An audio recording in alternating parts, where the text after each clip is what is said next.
வணக்கங்க. நான் தான் உங்க தமிழா. அதாவது இந்த தோட்டத்துல வந்து பார்த்தீங்கன்னா, 3 இன்ச் லைன்லாம் புதுசா போடணும்னு சொல்லியிருந்தாங்க. அதாவது பழைய லைன் வந்து பார்த்தீங்க அப்டின்னா, அப்படியே விட்டுட்டு புதுசா எல்லா கேட் வால்வும் ஒரே இடத்துல வைக்கணும். அதுக்காக மெயின் லைன் மட்டும் இப்போதைக்கு கொண்டு வந்து விடுங்கன்னு சொல்லியிருந்தாங்க.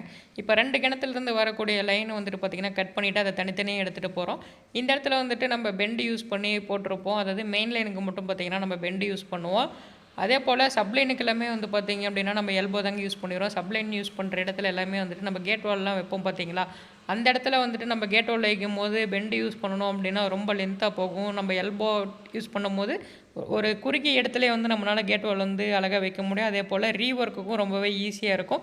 இப்ப இந்த இடத்துல பார்த்தீங்கன்னா, அந்த எல்போ யூஸ் பண்ணியிருக்க 2மே சப் லைனு, அந்த பெண்ட் யூஸ் பண்ணியிருக்க 2ம் மட்டும் தாங்க மெயின் லைனு.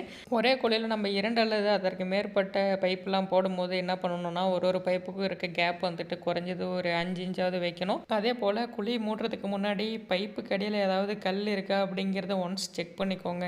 வீடியோ பிடிச்சிருந்தா லைக் பண்ணுங்க, சப்ஸ்கிரைப் பண்ணி சப்போர்ட் பண்ணுங்க.